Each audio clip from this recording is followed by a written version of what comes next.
Zardoz, your god, gave you the gift of the gun. The gun is good. The gun is good! The penis is evil.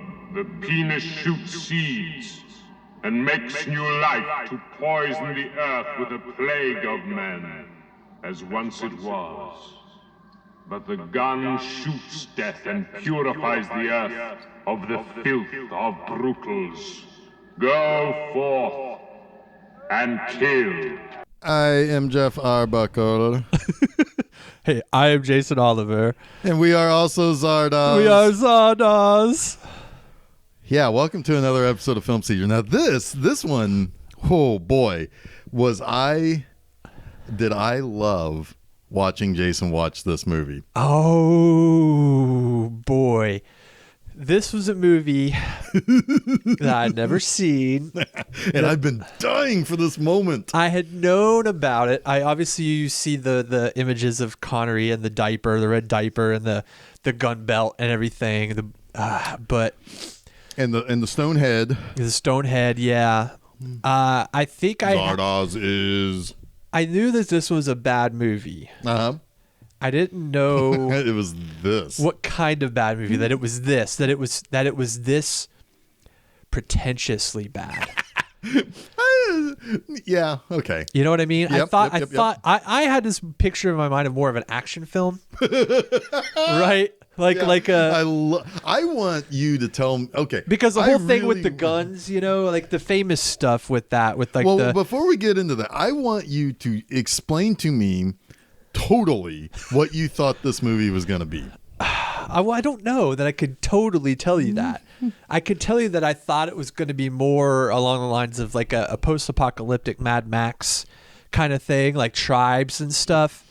Like I think I was picturing, I definitely was picturing sort of like rival gangs, like a post-apocalyptic warriors.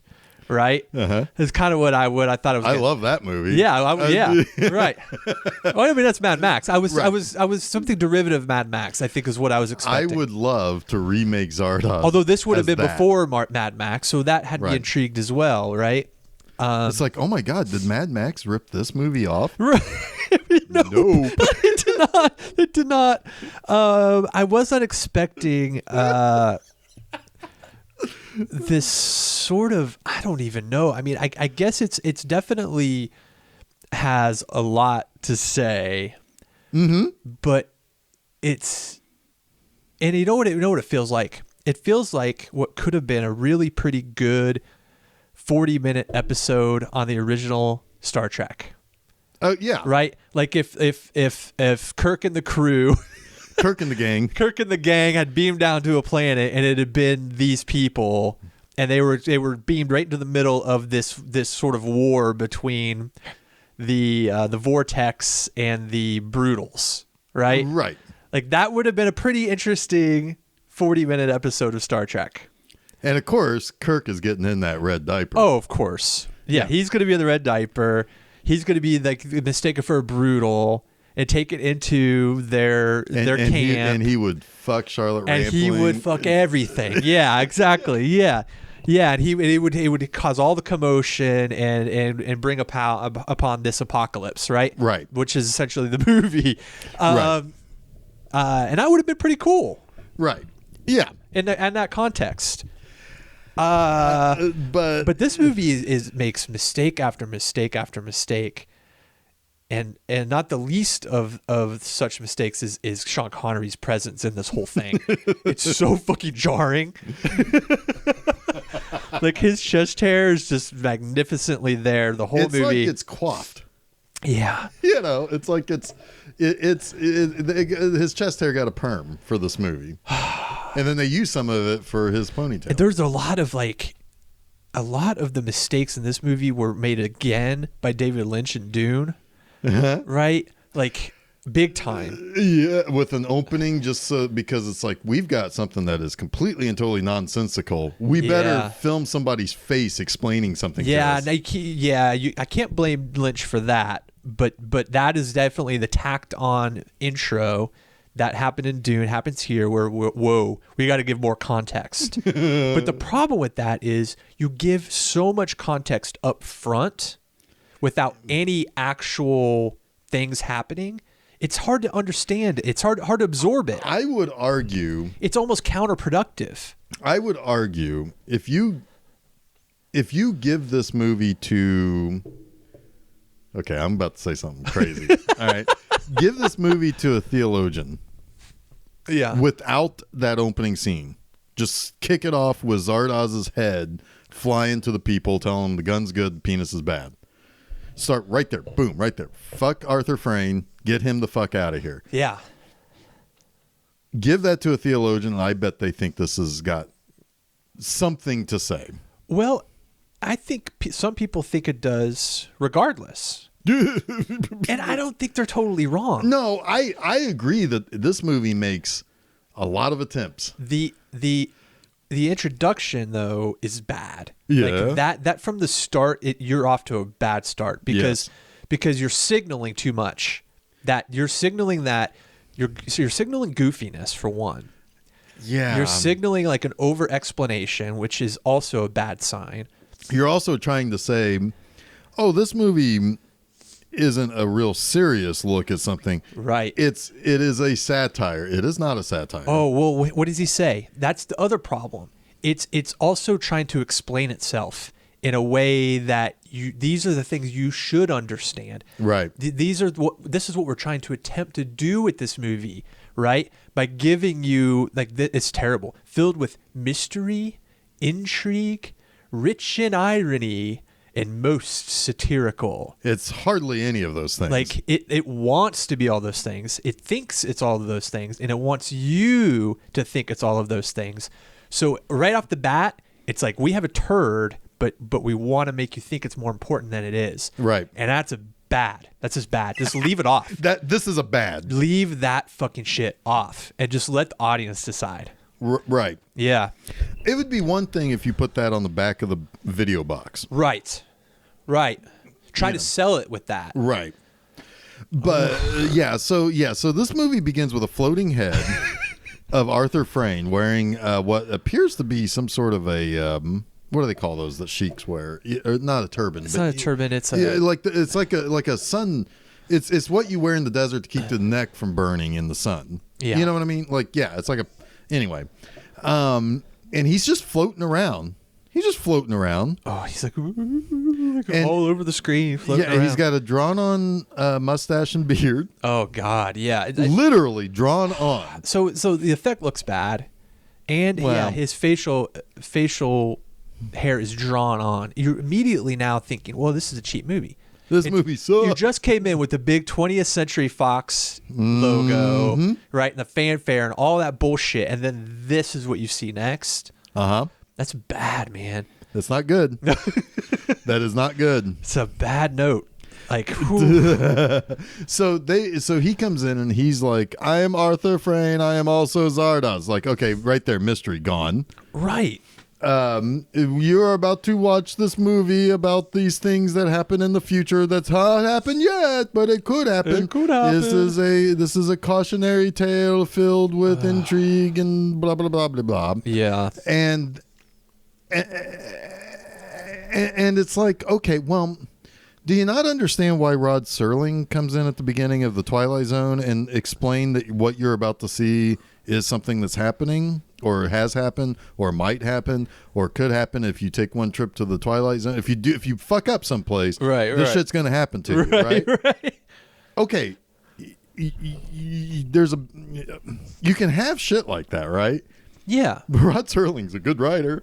Well, and a good delivery. Yes. You know, and it's also like that's the through line. Well, it's the reason for the anthology. It's the shtick. It's also a 30-minute television show. Right. Each one of those episodes, that is basically like having the text crawl at the beginning of a Star Wars movie. Where are you at right now? Right. You know, and because it is also out of time and out of space. Right. That they has to give you just a little bit of context to put you to create the world. Why is this person entering this world? Right.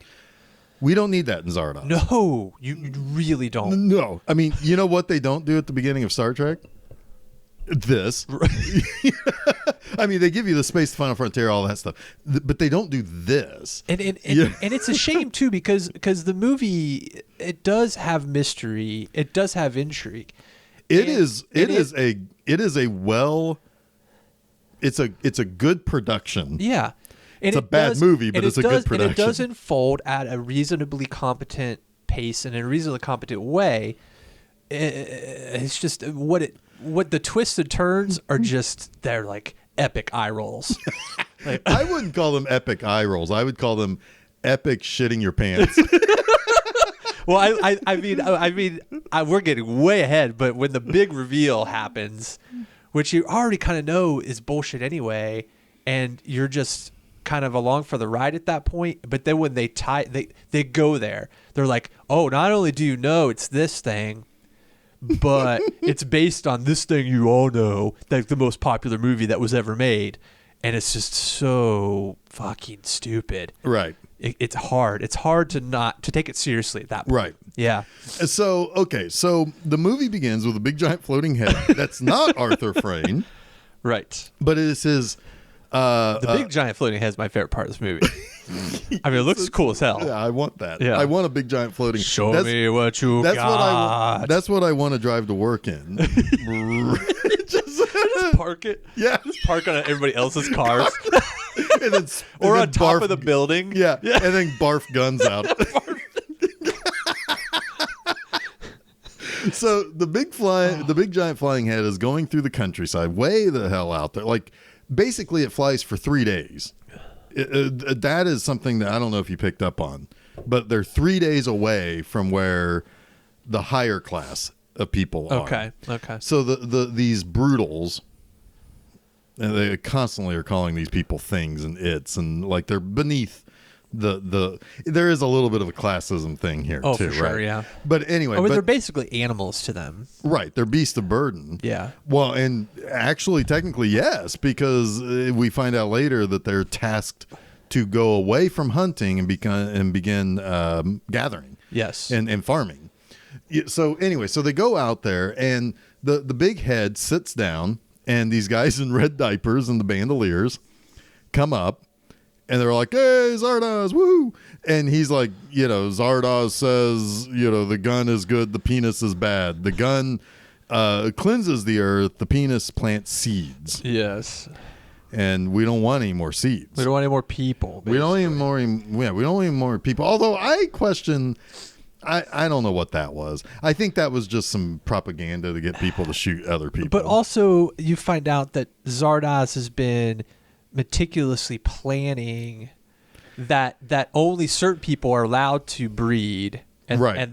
and Sean Connery's character Zed is one of them. He is, and he's the product of planned breeding. Basically, he was a product of eugenics. Yeah, right. So basically, this movie actually technically says eugenics is right. It's packed full of all sorts of crazy ideas. Yes. So anyway, so it barfs guns out. Go forth and kill those who clutter up this planet. Yeah. And then people are like, yay! And then they start shooting off some of the bullets that they gave him. So he just barfs more out at them. No, seriously. Yeah, it's like it's a barf of bullets. It is. It's exactly what it is. you have to see it to believe it. But yeah, he's this stone face is vomiting guns and bullets. And telling them that the penis is bad. It's inexplicable. But kind of glorious. Oh, kind of. Like, it's sort of so shockingly weird that you're like, all right, what's next? I'm kind of in right now. Your brain melted so fast in this movie. You wrote 2 pages. I did. I was like Fast and Furious. The first 20 minutes of this movie, I was like, oh my God, I can't keep up. I was like, Jeff, pause it. I was like, this is crazy. It's like, what year is it? Oh my God, who's Zardoz? Like, gift of the gun? Oh my gosh, what? and I started spitballing shit. I was like, what is this? Who are these people? And I'm thinking, man, this is pretty wild. And then it just gets dull. Right. So what ends up happening is that unbeknownst to us at this point, because the floating head goes away, it's going to go back to where it came from. Yeah. And we see Sean Connery kind of like, kind of like dig himself out of a pile of litter, essentially. And he's like looking around. There's like some hermetically sealed people in the thing, which what the hell fuck is that? I have a feeling that's part of the eugenics thing. Maybe. I don't know. Anyway, with that, but that doesn't make sense either. That doesn't make any sense. I don't know what it is. Anyway, and he's looking around. He doesn't really know what he's doing. But Arthur Frayne comes out and it's like, oh, hey. And he shoots him and he falls out of the Zardoz. Okay. He then lands at Arthur Frayne's house in a vortex, which is what basically a section of this high society. The head basically hit the home button on like Uber. It was like I just want to go home. Yeah, home. Went back to Arthur Frayne's house and landed. Yeah, on top of his house. Yeah. Which is exactly what I would do when I'm driving Zardoz. Yeah, when I'm driving around in Zardoz. Land and then barf out guns and bullets. So then he gets he's just walking around this place. He's got a gun and he's walking around. What we find out is that what we don't know is that this was his plan. Now, why he forgot his plan, I don't understand. Unless he is smarter. I don't know. No, he's not smarter. I think this movie's not smart. I think what it is, because he says he says when Sean Connery confronts him in Zardoz, his head. These are words I never thought I would be saying. He said something like, "No, if only I'd given me more time to explain," or something like that. I can show you. I can show you. He essentially, to me, what it sounds like is it's too soon. Like he wanted to prepare more, but his plan got away from him. Yeah, this is why you don't play God. It's still going to be effective. It does what he wants it to do. Right, but it was too early. But it was too early. Right. He was, I think, probably more than anything afraid it would fail because it was happening too fast. Right. Yeah. So what ends up happening is that Sean Connery is basically, he has discovered that Zardoz is a lie. Yeah. And he wants revenge because, like anybody, I assume, it's kind of like a crisis of faith, and right? This is like a big reveal in the third act. But we already kind of knew before going in that he knew better. Right. Of some. Now, granted, I guess you could say, well, that's one thing it does kind of successfully do, which is up until the really bad reveal.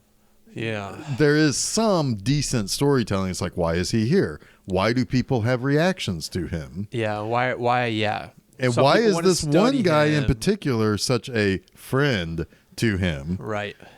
So there are some mystery. There is some intrigue there. There is. But anyway, so he wants revenge. But what we don't know is that there's this plot to take down this thing called the Everlasting Gobstopper. Yeah. Tabernacle. Yeah. It's Gene Wilder. Yeah. Right. He should have been the voice of the crystal. He really should have been. He really should have been. Yeah. And you get nothing. Nothing. Good day, sir. I said good day.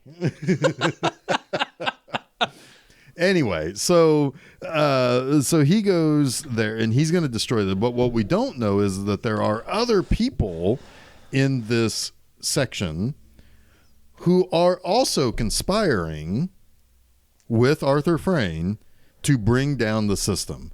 And the reason why is that these people cannot die. Yeah. They can grow old ever so slowly, and they can be punished by being made to grow old, but they cannot die.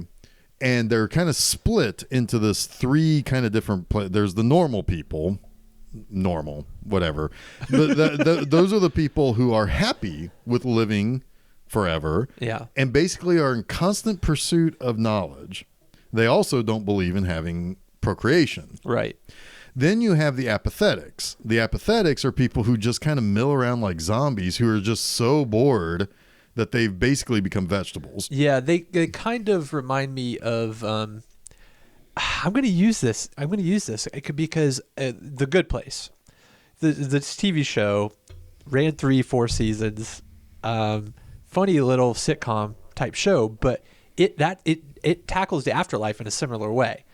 It's probably because Jason Mantzoukas has seen this movie. Yeah, right. Yeah. Once they finally get to heaven, they realize that everyone in heaven is miserable. Yeah. Because they are immortal and they've done and experienced everything that their minds can think is possible.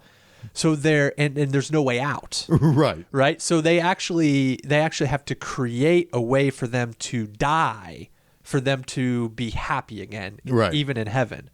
Right. Which is kind of this movie. Right. Yeah. So, and that's what, like, the apathetics just kind of, they just let things happen to them. Like, Friend is showing off, like, how you can just raise their hand, lower their head, and it takes them forever to reset. They're just numb. Right. Yeah. There's nothing more to the, and, This movie has interesting ideas. Right, because who wants to live forever? Right. That's no one that's really. What this is about. Yeah. And then you've got the other side, the people who have grown old. Everlasting gobstopper. Yeah. It's kind of perfect. That's what it is. It kind of is, yeah.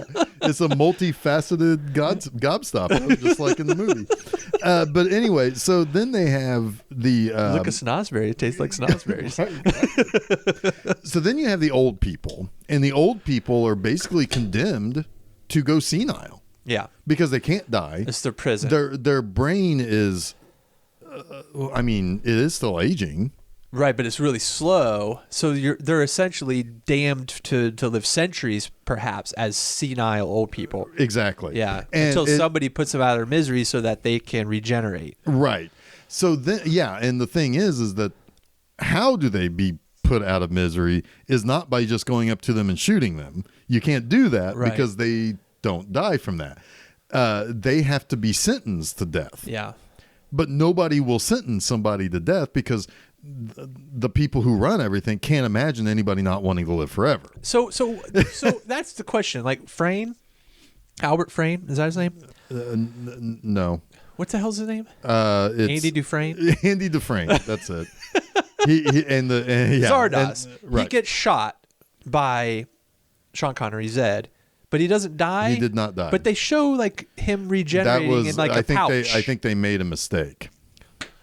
See, that's why this movie is stupid. Right, because they shouldn't have explained that, but that was a red herring. Yeah. It's like, Arthur Frayne is dead. It's needlessly complicated, this movie. Exactly. It tries That's to... the problem. There's lots of misdirection for shit that makes no sense. Exactly. Because the other thing that you get is you get this idea that, there's this lady, May, the freckly May. Yeah. And her assistant / partner is Charlotte Rampling, which is Consuela. Yeah. That's a strange name for Charlotte Rampling. Yes. Yeah. But Consuela... She is not a Consuela. No. No. She is... they kind of make there seems to be some sort of romantic connection between the two of them, but I think that only serves for one reason later. And I'll get to that here eventually. But, all right. But May wants to study the Beast. She keeps referring to Sean Connery as the Beast. He's a curiosity. Right, because apparently no one ever thought to climb into the mouth of Zardoz. Right. That's the first fucking thing I would have done. I fucking love that Zardoz is like this. He's just this thing that Dufresne, I'm going to call him Andy Dufresne. Okay. That he drives around to the countryside. It's the Shawshank Redemption. Yeah. And everybody else at the Vortex is just like, oh, it's just Andy doing his thing. You know? Yes. Because they're like, well, nobody ever wanted to patrol or basically control the Outlands. They're just happy to be in their bubble. Exactly. But this guy, he's like curious. And he's curious, and it's like, whatever. He wants to fuck around. Right. Well, he calls himself a puppet master. Exactly. Yeah. So, and in a way, he drives his Zardoz home every day. It's like, oh, man, he's back with the Zardoz machine. Yeah. You give him a bunch of guns today? Hope nobody climbed in. Where does he get the guns? Like, are they manufacturing them? Like, I don't know. I don't know. And do they need more guns? I think they mostly just need more bullets, right? Well, they really like those guns. Oh, man. I don't know. It's dumb. Well, some guys carry around revolvers. Some guys carry around rifles. Some guys carry around both. Yeah. So they're always in need for a gun. And maybe they just think, like, oh, my God, I'm out of bullets. So the whole thing gets chucked, and then they got to get some more. And I think maybe that's maybe he does the gun thing to convince everyone back at the vortex that, hey, I'm just trying to kill everyone off so we don't have any problems. Fair enough. Right? So that's why they let him do his thing. But they don't know. But they don't know his ulterior motive. Which is selecting people to basically create the super being that will come and destroy them. That will come and destroy them. Yes. Which is, again, another interesting idea. Well, it's like I said, I called it a, whatever they call it, it's like a self-apocalyptic religion type of thing. Yeah. Christians do it, the Nord, they got it from the Nords. And it's a lot of religions have that, where you build in your own destruction. You have to write in your own destruction, or it will never end. Right. Or otherwise, what's the purpose of everything? If there's no way to get to the end, there has to be a beginning, end, and a middle, or a beginning, middle, and an end. Right. Well, this movie doesn't care about any of that. Shit. No, it doesn't. It has a long middle, though. Holy shit! Oh God, yes. Whew, I was starting to fall asleep. Almost the whole movie was the middle. Oh God, yeah. You've got an opening with a head barfing out guns and bullets. You've got an end where you watch two people grow old and die. Yeah. And become dust, essentially. Yeah. That's 10 minutes of a 100-minute movie. Yeah. Yeah. But okay, so I did like that final shot, but we'll get there. We'll get there. Well, there are things to like about this movie. It's visually interesting. It sure is. So, all right. So the whole thing is that May might know what's going on, but then again, Consuela she's happy with the way life is. I want to live forever. This is my jam. Yeah. It's like I want in on this. Yeah, she's into it. And she's very cold. She's a very cold person, I guess, until she just realizes she just needs that Sean Connery dick. Sure. Yeah, right? I mean, like, her turn is very fast, but we'll get there. I have a feeling we're going to be saying we'll get there a lot, and we will never really get there. But anyway, friend, that feels a little bit like this movie. Yeah. Yeah. Hey, we'll get there. We'll get there. Well, this will all be explained. Nope. Not really. Not really. Friend, oddly named guy, who is Sean Connery's friend, basically says, I'll take you in and you can be my beast of burden, essentially. Yeah. But he doesn't really want to hurt Sean Connery. Sean Connery doesn't seem to really care to hurt the other guy. There's some sort of belief that the prophecy is if you get to the vortex, you will live basically in heaven. Like you die and you go to heaven. But yet he's just there to do manual labor, and he's treated like an animal. He's kept in a cage. Kept in a cage, yeah. Until later he's brought in because friend is like, hey, this is the guy who's going to do the thing that my people want to do. Because friend is bored. He is done with living forever. He wants to die. Some people in this, shockingly, want to die, and they are not the old senile people who only some of them want to die. Some of them just want to giggle and smile at you with their toothless mouths. This was made in the UK and Ireland, so lots of weird teeth in this movie. So lots of weird teeth. Well, especially on those old folks, because they probably don't think they need dentures or anything. Yeah, they're just crazy. And dentistry was not what it was 40 years, 50 years ago. Yeah. Oh, well, not what it was in 2293. Not 2293. No, no, sir. Yeah. We're speaking to you from the year 2340. We're looking back. Dentistry has devolved. Anyway, so they find out that because he has Zed, which is Sean Connery, friend has Zed serving a dinner party at his place. Zed is in the. Is that the military alphabet? Is it the last letter, Zed? Yeah. He's the Omega Man, essentially. Right, yeah. The one who will bring death to everybody. Right. Yeah. Yeah. You figured it out. Got it. See you next week, everybody. Do do do do do do. That was an episode of Film Seizure. Anyway, so he's going to be sent to basically wipe out people, and friend is treating him kindly, even bringing him in as a servant, and that pisses Consuela off. Like, get this fucking dirty ass motherfucker away from my bread. Yeah. My green bread. Yeah. Because the green bread obviously is a sign of it's no mold on it. It's totally fine. It's totally fine. And like May is like, yeah, but it's like, I'm still studying him. And she's like, you're what? Yeah, it's like, we should kill him now. And it's but like, then they immediately vote. They immediately go into like a mind vote. Yeah. People have special powers in this movie. They like have second level meditation and they vote for things like on demand. Right. Well, the reason why Friend doesn't want to go into the second level is because I didn't get this. It will reveal the plan. Oh. Because he didn't want to go into it and because he's treating the beast properly. Will not go into the second level. Then it's revealed, like Charlotte Rampling's like, well, then he must be wanting him to help destroy everything. We must age him and send him off to the the seniles. To the senile people. Yeah. To the whatever they called them. I don't know. Senile people. Yeah, there was the apathetics. There was the anyway. Who cares? So he does get aged and he's sent, but Sean Connery escapes.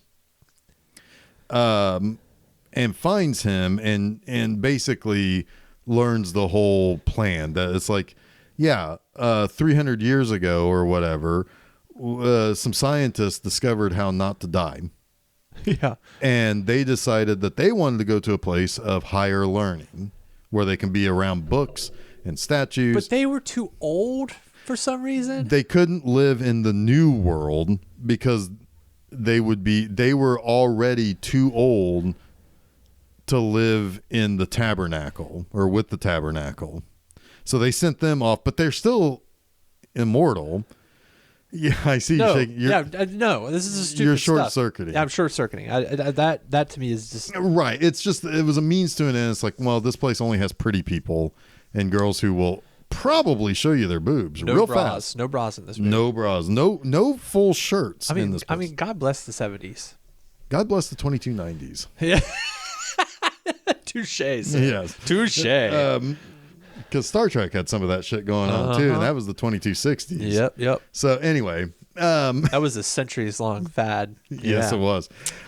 So anyway, no breast support. Yeah, not needed. Especially when you're riding a horse. That seems terrible. So there was nobody above a B cup in this movie. I don't think a B or a C. I don't think. Yeah. It's like they were. They're like, very specific in their eugenics around breast size. Yes. So anyway, and so basically the whole thing is that Arthur Frayne played around with some people in the Savage Land and created a group of the Zardoz killer people to basically invade. Yeah. But Zed got there first. Yeah. Zed was the alpha that time. Well, he figured it out. He was the alpha. Yeah. Alpha and the Zed. He figured right. So yeah. So Zed was basically given knowledge, like, hey, come to this library and read books. Oh yeah.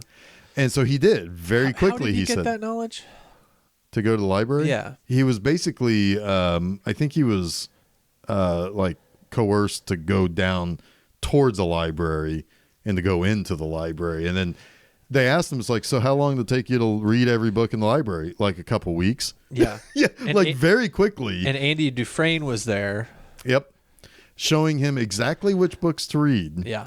And one very important one. Oh, God, it's so bad. The Wizard of Oz. Now, why is it The Wizard of Oz? Oh, my God, because The Wizard of Oz is Zardoz. Yeah. The way that it's printed on the cover of the book, it says Zardoz. If you take off the W-I and you ignore the of. But it does play into the overall, which was... It works because Arthur Frayne is playing the Wizard of Oz. Right, and he understands that the wizard is a mask, Zardoz is a mask, there's a man behind the mask, and he must You have to pull back the curtain pull to back the understand what you must do, and what he must do is then to get angry about the religion that was basically lied to him. Right. Yeah. Yeah. I mean, it's interesting. That's interesting stuff. It's a clumsy reveal, though. Very clumsy. Very just. I would have almost rather they don't reveal it and then let somebody say, "Hey, Wizard of Oz, that's the story," and then somebody look at the book and go, "Oh, yeah." I would honestly just rather not do that. Like, there's lots of ways you can reveal. Oh, sure. That it's a fake god. Right. You're talking about the year 2293, the book Wizard of Oz, right? Mm-hmm. That's all there for the benefit of the audience. Right. It does not serve the story. Not really. And that's where that's why I'm rolling my eyes at it. I was like, come on. You've not stopped rolling your eyes. I've not. They're like permanently in the back of my head right now. You've got googly eyes. You look into these eyes, you see that they are googly. That's a deep cut. Love it. That's a deep cut. No, so it's yeah. I mean, and then so basically he ends up communicating with the tabernacle, which is a giant diamond that people have had pieces of that giant diamond put into their heads, right? So that they can basically. Let's just introduce this super complex mythology. That doesn't make sense. At the very end of the movie and the third act, like come on, you got to give pieces of that at least throughout. Right. You can't just expect people to accept that. Yeah, it's a talking diamond. Right. I mean, they all have these little like Green Lantern rings on that will give them information. They had their own series on. Yeah, they had their Apple Watches. Right. Is what they were. But they were in ring size, and it was just a piece of mica. Yeah. Oh, this movie just like it goes off the rails so fast. Right, and so at this point, like the one really, really important thing that what people don't understand is why is it that the presence of Zed changes the people that is around, like right the uppity people, and people who enjoy living forever. Not all of, if you weren't already like digging on the idea of dying, you weren't really affected by him. Like, if anything, you're curious about him, but those people who were wanting to die are amused by him. Yeah. It's the people like the apathetics see that when he gets angry and like throws over a cart and is like he's gonna rape one of the women because a friend is like, hey, just take one. They don't care. Yeah. And then he gets mad because she just doesn't do anything. Like, right. He wants her to fight back. He wants her to have some sort of passion for something, and she just lays there. Yeah. He picks her up and throws her into the fucking hay. Like he's just gonna pick her up and it's like, I'm just gonna take this one and go, and she doesn't do anything, and he gets really upset about it. So he starts trashing this barn, and they all start kind of waking up a little bit, like, oh my god, there's some passion for the first time in their life. Or first time in a long time. Yeah, it's easy to pick that up, but you don't care. Like the way he said that was great. You just don't care. And I think part of the problem is you don't really care about Zed. Are you an apathetic? I'm a little apathetic about this movie. Yes, I like a lot of the ideas. I like a lot of the concepts. I like the story to a degree. It's just I don't care about anyone in the story, and I don't care about Zed, because Zed is also Zed's just a blank slate. Right? He's so unemotional. Even when he's emotional, it feels out of place. It feels like it's coming from a place that I can't understand as someone watching it. So I'm like, who is this guy? Like, what are his motivations? Well, and the thing is, what is it about Zed from his childhood, from his upbringing, from anything that I can connect to? And that is, I'll get to that here in a minute, because the old people, the old senile people, are excited by the thought or by the idea that Zed could kill them or bring about the death of this way of life. And I was excited when I realized that all of these people could meet their end by the hands of Zed. I was like very excited about that because I hated all of them and I wanted this movie to end. and I got what I wanted. You did. But I still didn't care about Zed. No, and and so like back to the senile people, like they're also excited by the concept of that they could kill Zed. Yeah. Because Zed is mortal. Yeah. He grew up outside of the tabernacle. But so so like what I was saying about like Zed, the big the big massive fuck up this movie makes is that Zed, our hero, is truly a savage. Yeah. He's a murderer and a rapist. Yeah. Yeah. Not easy to like the dude. Exactly. If what you're seeing from, because they're picking through his memory. Yeah. Because when they first capture him, like May and Consuelo are like, oh, let's see what's going on in his memory. And he keeps thinking about a woman that he netted and raped. Yeah. Because he was one of the people allowed to procreate. But the problem is, though, it's like, okay, I'm okay with the idea of there being these people who are followers of Zardoz going out and killing people. I'm okay with the idea of some of them procreating, even though they're not supposed to. Although I don't know why that's a rule. Right, yeah. Why is that a rule out there instead of anyway? That's just God being a fuckhead, right? I mean, like Right. It's like some Creating of you arbitrary rules to keep everyone in line. It's called religion. Yeah. Anyways, Yeah. Yeah. But what I would have rather have seen, okay, if you want to make him a true savage, he kills people, he rapes that girl.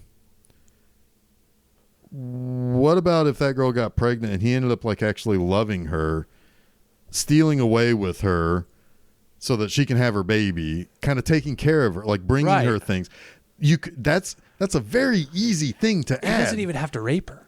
Well, he doesn't have to, but if you're going to keep all of that, but it could just be he fucking fell in love with another savage. That's a much more interesting story. Yeah, you got two people who should have no concept. He's fighting for something. I mean, that's like, hell, come on. I mean, that's all good sci-fi has that. Right. You know, I mean, Logan's Run has an element of that. You know. Yep. I mean, that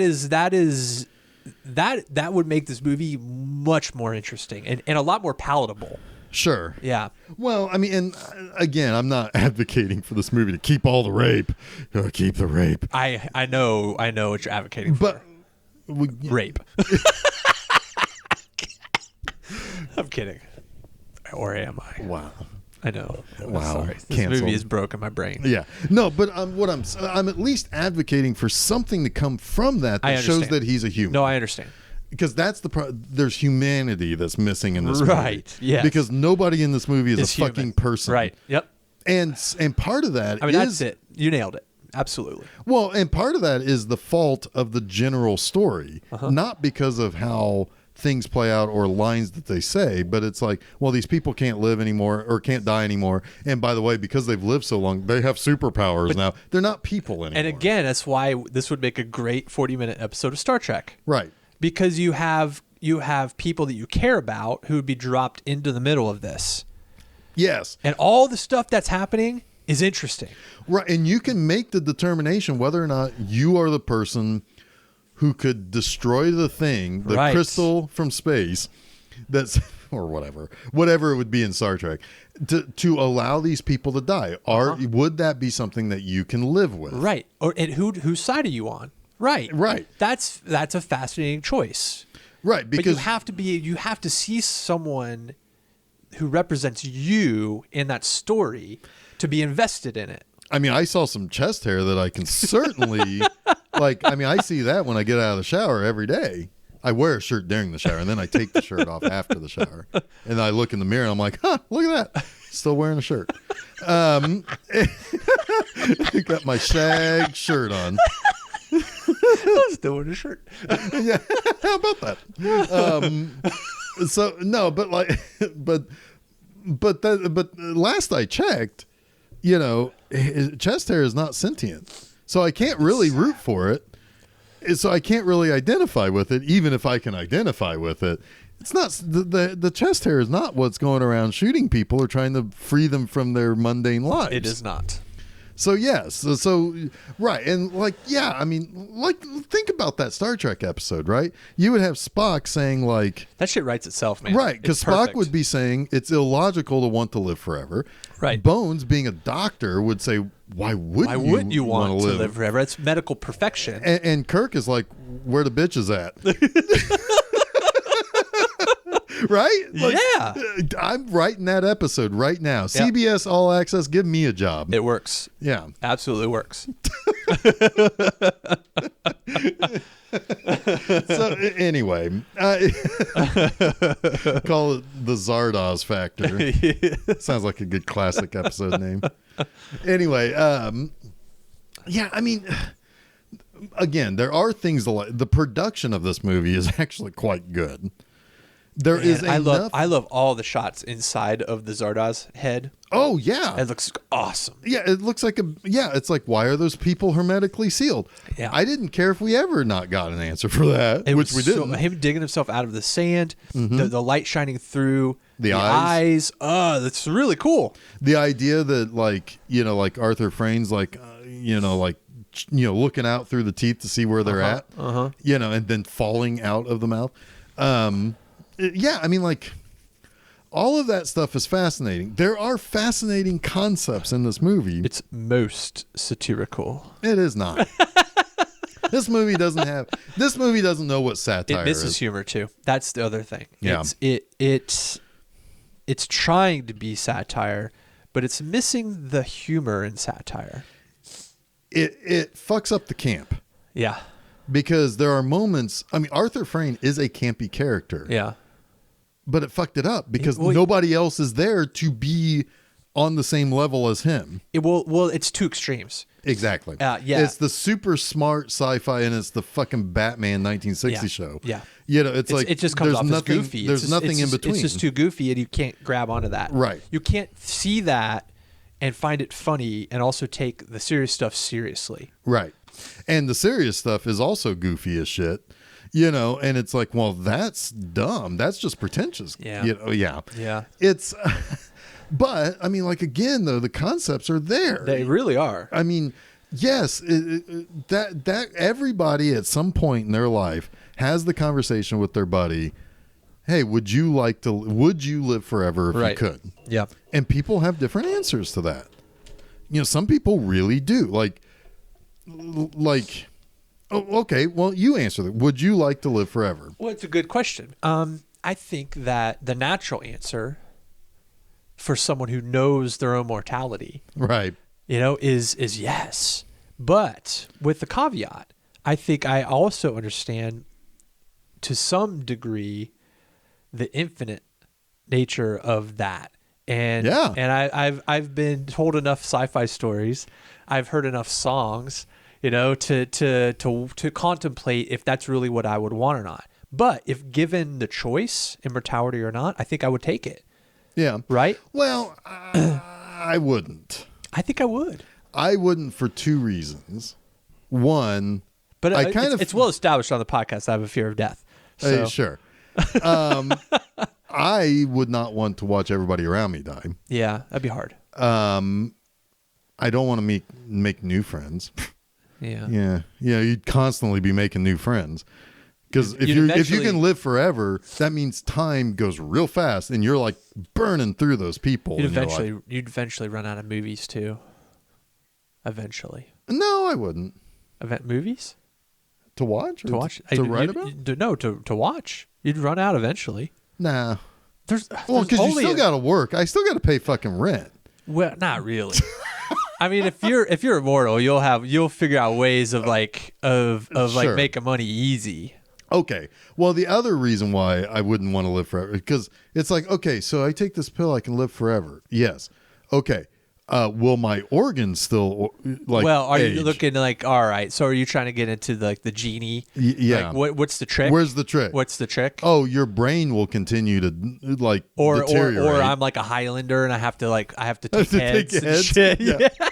Now- what's the catch? Okay, I'm Right. gonna do the taking You would heads take the part. I heads. would take that. Now I would There could say be only one. I would say I'd be a vampire Oh, why? because you can make another person make a other family that people will to live be forever. more mortal Yes. with you. That's And then interesting. all you have to do is not kill villagers, and they won't come after you. Just ask them for a cow. Buy a cow off of them every now and then. Yeah. Or Just be a benefactor. Or take me to the worst motherfucker in your village, and I'll make sure he pays for being the worst motherfucker in your village. Yeah. Fair. Yeah, they do that. Don't be a jackass. Yeah, Yeah. they do. I that. think that's a rule for every living being. It's just don't be a jackass. It should be. Yeah. It isn't. Except for jackasses, maybe. What do they do? Yeah. Yeah. They just Right. have to be. They just have to be. They got jackass has got a jackass. But no, so like okay. But I think I would say yes though. I wouldn't, man. I would get bored. I get bored on vacation. I don't get bored. Man, I do. I do, man. It's like yeah, and also it's like, you know, Always find something to do. People- to read, to watch, to explore. people should know if you read B movie anime, you know I have a sincere wish for this fucking terrible life to come to a sweet conclusion. Oh, shut up. Do I have to worry about you, Jeff? No. Come on. You do not. No. I mean, it's just one of those things where it's like, you know, if I live to twice my age now, right? I'll be 86. I'll be like, I'm ready. I don't want to get much older. But that's I don't the want to thing. fall over and be in pain for the rest of my But life I don't whatever. want to get old. You want to be your age forever. Right. I want to be like at least somewhat spry. I don't have to be the peak of health or agility. Just have to be able to function and move and travel and do things. Here's what I would I don't want to take. be an old person for Right. eternity. That would be terrible. Right. Here's what I would take. I would like to be the doctor on Doctor Who. Okay. You live, you know, and then if you get like really, really badly hurt or like, you know, like a bunch of cells get fucked up in your body or something, you can regenerate and you get a new life. Sure. And you like kind of get a little younger or you get a little bit different, you know. A different perspective. You get a little bit of a different Do perspective. you remember everything? Eventually. I don't know about the doctor. eventually. I don't ever watch that show. I don't know. The first few days is a little rough for them because it's, you know, like But then the they shock start of the to change. remember And then they all get their- they remember all their past. Yeah, they have a little bit of. I mean, that's immortality. I mean, how's that any different? Well, he can die. I mean, Yeah, you but- run out of regenerations, but you can be like thousands of years old. It just don't burn up all your regenerations. Maybe that's the trick. Maybe I don't want to live forever. You just But- want to live for a But really I want to long live time. for a really fucking long time. But do you really want to live for a really long? I mean, because like, think about What if it was like this? What if it were like The Good Place? You can live forever, but you can end your own life whenever you want. Fair enough. I would take that. Yeah. But can I have some people that aren't assholes like around me also living? I mean, I don't know. I'm a misanthrope enough to where I think I could live with like the lifespans of humans apart from my own. yeah, I'm done with you. You can go die now. I'm gonna go keep on living. It sounds bad, but that's kind of me a little bit. Like, yeah. But you would meet people that you would want to let go of, and that would be hard. Yeah. Yeah. I mean, well, hell, people in your own family you may not want to let go of. It would you be know. hard. It would be hard, but I mean, at the same time, it's like, well, I'm just luckier. You know, I get to keep living. I get to keep living. Like, Sorry, siblings. but you understand. Fuck You off. understand that those people have to die. I mean, Well, sure. you become maybe numb to it a little bit. I would think. I mean, You know what? I guess I'm just a practical realist in that sense. You Like, know what? I'll be an apathetic. You can just throw bread at me while Sean Connery, you know, carts you along into my village. Just throw me a piece of bread, and I hope that Sean Connery doesn't try to have his way with me. I'll be that. How's that? green bread. Green bread. Yeah. Just give me some green bread, some hay in a barn. And just stand me someplace where I can just stare into nothingness forever. That way I don't ever have to think about it. I don't ever have to think about being thousands of years old. Those people, though. Some of those were really, really pretty people. Some of those They chicks were- were They kinda were hot. hot. I was not apathetic towards some of the casting there. Yeah. It was his sweat that woke them up. Yeah, they tasted it. Oh, Yeah. God, that's I mean, his presence was one thing. One and then thing I don't think I ever need to taste is Sean Connery's sweat. from his chest hair. Oh my god. It's like beating on his like. Yeah. Ugh, fuck. And they come up to him like little hummingbirds. Ugh. Yeah. Oh. And then they pass it around to each other. Yeah. So there was like girls kissing girls, girls kissing guys. Like it was just a little bit. Like it wasn't that potent, guys. Well, they were just all waking up. It's like, man, it's fine. It was the musk. It was the overall musk of the situation. Yes. Yes. And then it was spreading. So like the lady who got hit with that first round of musk had her musk. Yeah. Oh yeah. And yeah. it was waking everybody up. Yeah. Pheromones woke up. Yep. Like yeah. All right. By the way, everybody dies in this movie. Everybody dies, and they all want to. And they all want their big. But do the apathetics? Do they want to die? Yes. Everybody wants to die because the apathetics became apathetic because they don't want to live. But when they woke up, did they wake up with excitement at the chance of dying? Yes. Okay. Yeah. No, so that's everybody the whole wanted to reason die. why they got excited was because we have a chance to die. We have a chance to live and die again. Yeah. All right. So yeah. I mean, all right. I mean, fine. That's fair. That's interesting. I mean, they became apathetic because they couldn't die. Yeah. And now they have a zest for life because one, you could say, your zest for life comes from the fact that you don't live forever. Well, exactly. Right. So, Yeah. If you live forever, you'd probably become pretty. That's part of the question, right? Right. I can't fully fathom the consequences of answering yes to wanting to live forever. Like I don't really know what that means. You can imagine it to some degree, but you're right because you can't really fathom it. I'm thinking of all the monkey paw situations that come up. Yeah. So it's easy to say yes. It's much more difficult to live with that decision. Yes. And it might be, it's easy to say no and also not be able to live with. Right. Imagine, the person handing out this, it takes you and Susan into different, rooms. Yeah. And you come out with two different answers. Right. Uh-oh. Yeah. Oh, it's like, saying no is not easy then. Right.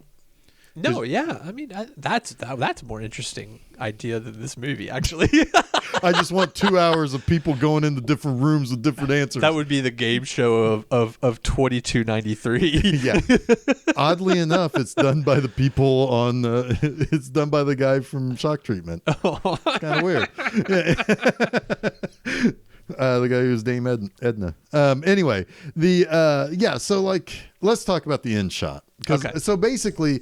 Everything comes to a head. Like Zed the whole time was working with some other savages to basically come in, kill all of these assholes who sent Zardoz out to them. They realize their God is fake. Fuck that. They're atheists. I mean, at this point, they're like militant atheists. We're bringing these motherfuckers down. Yep. We're bringing the John Boorman pretentious people down. Right, and then what we're gonna build from that will be our version of what's right, which is probably pretty terrible for anybody who's not carrying a gun. Well, it's going to be barbarism. Right. Yeah. So, but he's working with,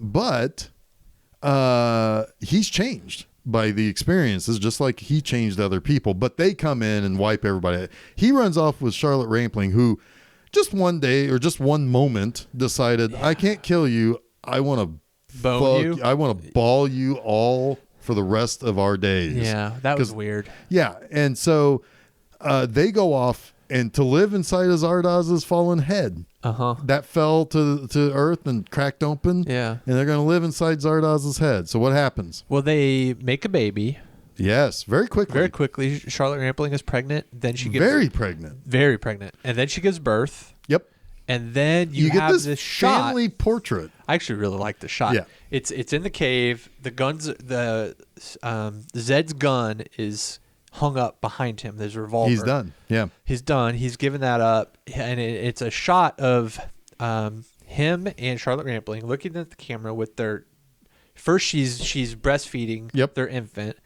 Then it's like a little toddler. Then it's a little toddler. Then in between them, their child grows and they get older. Yep. And at one point, he just gets up and moves on. Yeah, the child moves on. He's leaving the nest. And then Charlotte Rampling and Zed are holding each other's hands. Because she tries to stop him. And and Zed's like, nah, he's got to go. He's got to go be his own person. Right. They essentially age into a skeleton, both holding hands. And then collapse like in the dust. Yeah. Credits. Yeah. Yeah. It's like, yep, I guess he can die now. You can get old and die. Which I love that ending. I actually really like that ending. Well, you like the beginning and you like the end. And I think most everybody would say the beginning is interesting, minus the Arthur frame. Oh, it's so bad. Yeah. But the Zardoz's head coming in is great, barfing out the guns and bullets. Yeah. Zed getting in there and then going back to this new world, which is also, notice where he's from is always gray and gross, and it's always sunny where the higher up people are. Yeah. So, okay, that's interesting. It is. That's like picture storytelling 101. Oh, yeah. Gray versus bright and sunny, but whatever. Then you have that ending, right? And you have this ending where where the ending starts to get good is when everybody, this is the one time in which Arthur Frame's campiness works. Yeah. Because he and Friend, who have conspired this whole time for centuries, but decades certainly, have conspired to do this. Like, they're like kind of yucking it up as people are getting fucking massacred around. It's like, you kill me, I'll kill you. Yeah, they're like, excited. Hey, we're going to die together. Yeah. And then they end up getting killed by barbers. Right, they get shot. Barbarians, Yeah. So, by barbers. They get killed by barbers. Yeah, those big shears. Cut off their heads. No, they end up getting shot by the barbarians. And, but still, it's kind of funny where it's like, haha, we did it, pal. Yeah. We brought the whole thing down. We brought the whole motherfucker down. But then they can't even die the way they wanted to. Yeah. But they still get what they wanted, just not the way they wanted to. Yeah. So right about then, it's like, now we've got something interesting. I almost feel like, there's a moment of, do we fuck up? Yeah. Is this what we wanted? Is this really? Because we didn't like this life, but I'm pretty sure I like that life more than this utter sheer terror that's happening now. And also people who may not have wanted to die are getting killed. Right. And at the moment of their death, it's, I don't know what that feels like, but maybe there's a whole nother dimension to that. I don't know. I guess technically right before that, when the one lady's standing in the middle of the pool, basically saying, hey, give me what you promised me, which is, like, make good, Zed, on your purpose. Yeah, but why?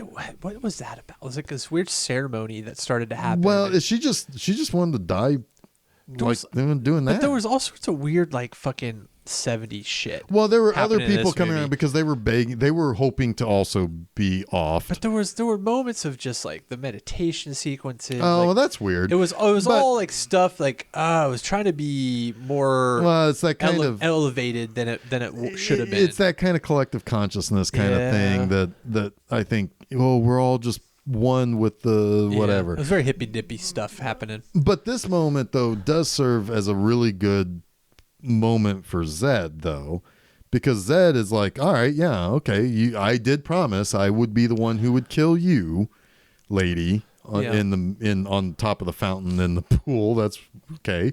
Sure. And she's like, please, deliver on your promise. He like without thinking pulls up the gun, but he can't. Yeah. It's like, and like, I think Charlotte Rampling's like, what are you doing? You promised her. And he's like, oh, I can't. He's changed. I've changed. This has changed me. Yeah.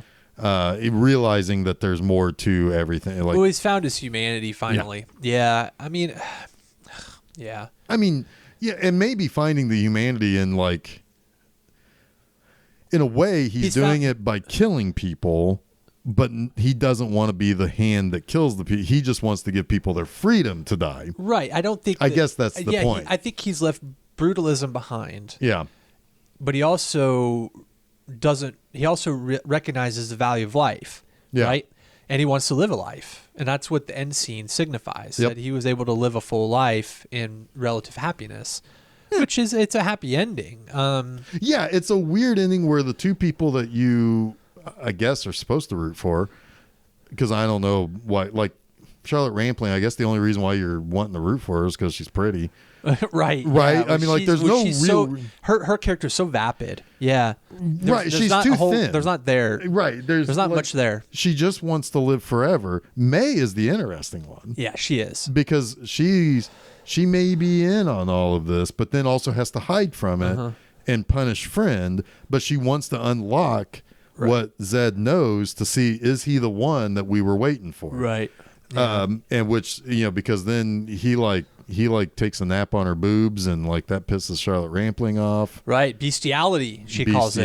Bestiality, but she gets a lot of that bestiality later. Sure does. She changes quick. Like, she just instantly thought, wow, this beast dick is huge. It better not be and hairy. Yeah, better not, I want in on this. But anyway, yeah, so I mean, like, it's one of those things where it's like these two people that you're technically rooting for. You watch them die, but it's kind of a happy ending. Yeah. It's like it is. They did what any technical human being, and I say technical human being because I don't think human beings made this movie, should aspire to, living a full life. That's the frustration of this movie. Yeah. Is that you can deconstruct it into its elements and find something really fascinating to talk about. Yeah. Right?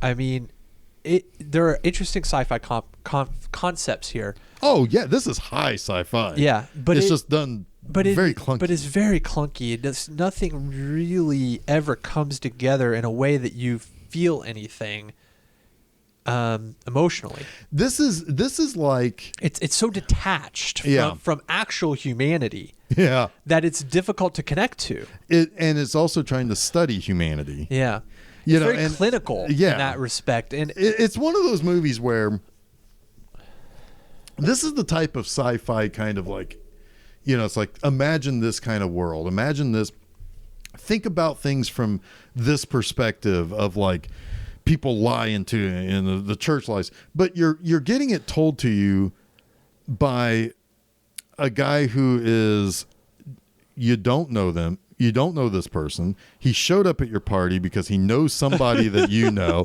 He's fucking doped out of his head on acid and drunk. Yeah. And now he's telling you this. And it's like, get the fuck out. Right. Right. Yeah. Get the fuck out of here. Yep. I bought this movie. Yes, you did. I did. Because it is shocking. And I feel like at some point in time, I need to show this to other people. I'm glad I watched it. This is a movie I'll probably watch again, if I'm being honest. I will probably watch it again.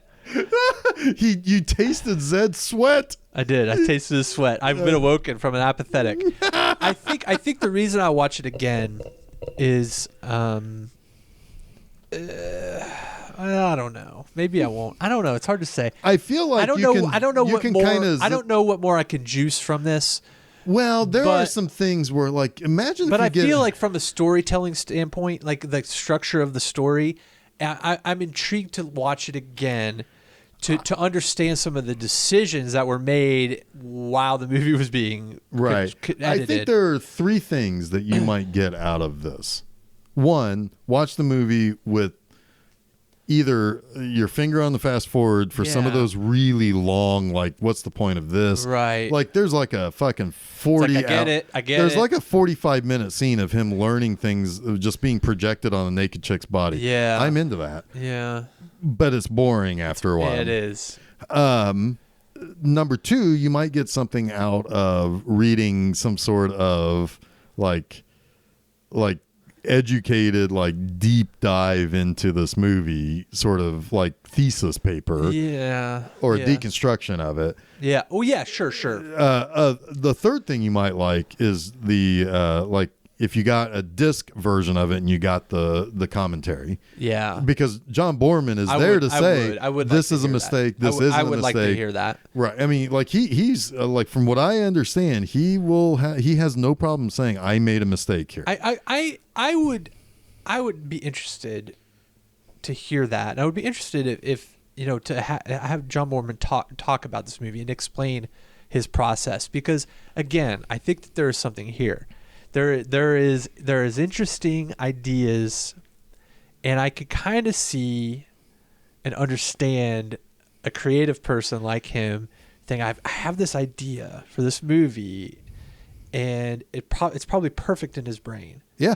And it just didn't quite. He didn't get what he wanted. You know what? On Yes. film. You know what I mean? know exactly what you're talking about, because this makes me think I might have, like, I may be like hanging out like one night, like, you know, it's like the brain is working and I'm thinking about something that's like a very real scenario to think about, or a philosophical idea, or something that's going on that you see pieces of if if your eyes are open, and then you're talking about, and to yourself, you got it. But then I go to you and I'm like, blah, blah, blah, blah, blah. You try to communicate it, it just doesn't come together. It's not there. You sound like a crazy person. Yeah. And I feel like that's this movie in a nutshell. Yeah. And I mean, okay, I'm going to throw out a number here. 5,000. Okay. All right, 5,000.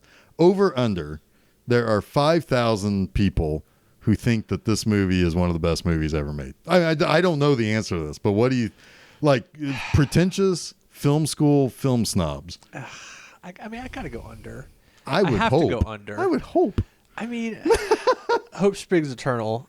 I guess that's the humanist in me. Is I think the part of me that hopes the best for people is, and that they hate this thinks movie. It's an under. Yeah. But I don't think it has to be a hate, right? No, it's just. I mean, I don't think that's we one hate of the this best movie ever made, or at least one of the most interesting sci-fi movies ever. Because honestly, I don't hate this movie. I don't really. I don't. It's fun to laugh at. It's fun to get frustrated at. It is inexplicable at times.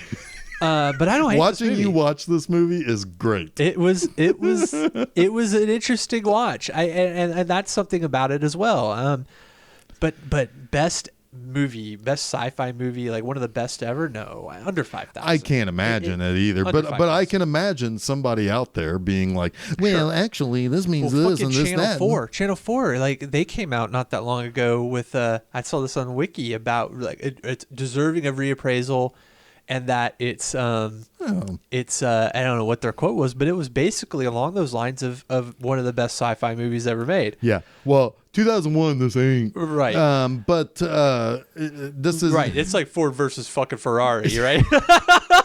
I famously dislike that movie. Yes, but no. And I loved when Chris Rock did that was like my favorite moment of the Oscars. Oh yeah, it was when he was like, "I have a Ferrari." It ain't even close. Right, yeah. Right. So, yeah, anyway, but no, I just, it's, is it deserving of reappraisal? Yeah, absolutely. I think so. Because I think there are concepts here that are interesting.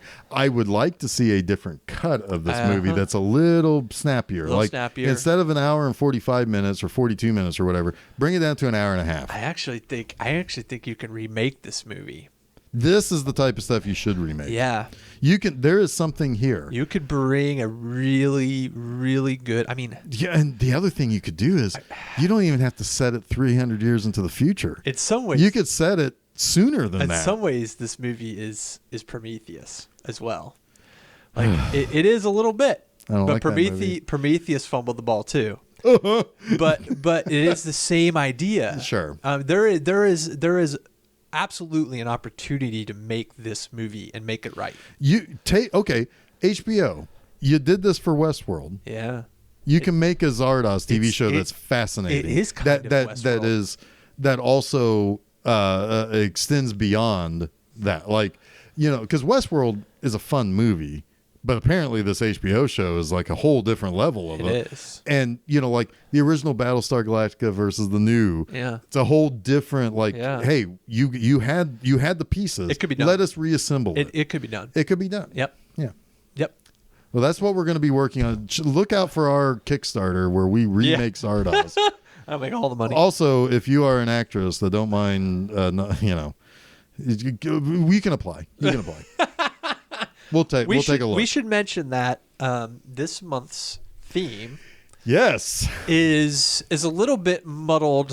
Okay, sort so- of like Zardoz. Yeah, but- let me explain my original concept. The original concept, because this episode is dropping on April Fool's Day. Yes. And of course we start with Zardoz. Right. Because none of the other movies would have been fair to This say. was intentional. Right. So I thought just having a whole month called April Fools, movies that thought they were going to be something and they fall flat on their face. Yeah. Another movie that we had that is coming out in a couple of weeks is Hudson Hawk. That's a movie that famously falls on its its fucking face. We thought about Waterworld, but decided to swap it with The Postman. Postman, yeah. Because you didn't want to watch a whole month worth of shitty movies. You wanted to have some art in there. I also like The Postman. But The Postman fails. The Postman gets made fun of. Waterworld is also one of those movies that's getting a reappraisal. It's really not as bad as people say. I haven't seen it in ages. I remember one I would like to rewatch. I mean, 25 years ago, I went to the theater and saw it on opening day. I don't and remember hating that movie. I read the bad review. Yeah. And I saw it and I'm like, But I do it's remember overlong. The Postman liking that movie Yes. better than the reviews than Westworld or Waterworld. Sorry. Yeah. Yeah. So that's kind of what I want to watch. The Postman. Sure. It was panned as well, but not necessarily as much. Right. There are things that people make like. But I don't think. But I also think The Postman's a better movie than Waterworld. Right. Yeah. And I'm sure we have a lot of things to say about how it could play into current world because things aren't mailed like they used to be. Yeah. And Which is going to date that movie. but maybe not. But bring it back around. I agree. Because I think it is one of the most important things is for us to be able to communicate with one another. And in a post-apocalyptic world, you're not going to have cell phones. Right. T-Mobile ain't going to be sticking around for me. But we also have a couple of other thought to be overblown. Yeah, and they are. I mean, the fact of the matter is, the only movie I think we're really watching this month that we don't really like is the one we just talked about. I don't really like Hudson Hawk though. Well, I honestly haven't seen Hudson Hawk since I was little, so I don't know. But maybe it's bad. But really, I've got a feeling we're going to be rolling our eyes. Oh, the theme is really, in my mind, movies that kind of went for it that just didn't quite get there. unabashedly swung. Yeah. And then did that thing where it swung itself like around Casey at so bat. much Yeah. that it spun around and then fell. And their legs got twisted Yep. and they fell. Yeah. It's Casey at bat. Yeah. Right. Because the other movies we're doing this month we'll just spoil it all. Yeah. So next week is, I think, Southland Tales is next Is week. next week Southland Tales? It's either that or Cloud Atlas. Anyway, One of those the two. 5 movies are Zardoz, Cloud Atlas, Hudson Hawk, Southland Tales, and The Postman. Yeah. All kind of big epic films too. Like big epic films. Like movies 3 of them are touching the 3-hour mark, Yeah. I think. Yeah. That I can't wait for Jeff to watch Southland Tales and Cloud Atlas. Those are 2 first time watches for Jeff, and wow, am I excited. Yeah. Well, Southland Tales, I've heard the hype on it wasn't so good. Southland Tales is Cloud has to Atlas. be I have seen a to be problem believed. with the directors because of the Matrix sequel. Well, yeah, but you have you seen a Tom Tykwer film? Have you seen a Tom Tykwer film? Did you ever see Run Lola Run? No. Well, he directed that. Oh, okay. The International with Clive Owen. That might be his most mainstream movie. No. Yeah, all right. Well, Tom Tykwer, German director, I'm a big fan. More so than the Wachowskis. I'm a big fan of Tykwer, and that's what the draw for this movie was for me. Okay. For Cloud Atlas. And I think Cloud Atlas is one of those ones where it's much like The Watchmen. It's this unadaptable novel Yeah. that they try to adapt to varying degrees of success. Okay. Yeah. All right. Well, let's talk about the website. Yes. Filmseizure.com. Filmseizure.com. Go there. Yep. Watch our stuff. Read What our happens stuff. on Wednesdays? New episodes of Film Seizure. What happens on Mondays? Monster Mondays with Jeff. That's right. That's me. What happens on Saturdays? Saturdays is 00 Saturdays. Yep. Jeff talking about Bond. Yep. The movies run about 2,000 words about a Bond film. And then the following week about between 800 and 1,000 words on the music of the film. Very cool. As well as the those opening titles, because those are so fantastic in Bond films. Yes. So do that. Fridays you can go over B-Movie Enema and read me maybe eviscerating a movie, or maybe just talking about boobs, man, boobs. BEWBS. Beebs. You can find Film Seizure also. There's places on the website at filmseizure.com where you can find us on Facebook, Twitter, where our podcasts are, where you can follow us with the podcast. Yes. Yep. So, until next week, I don't remember which movie it is, but it's one of those movies. One of those movies. One of those movies that we talked about it just doesn't quite work out. Didn't quite get there. It didn't quite get there, April. I am Jeff Arbuckle. I am Jason Oliver, and you have been listening to Film Seizure.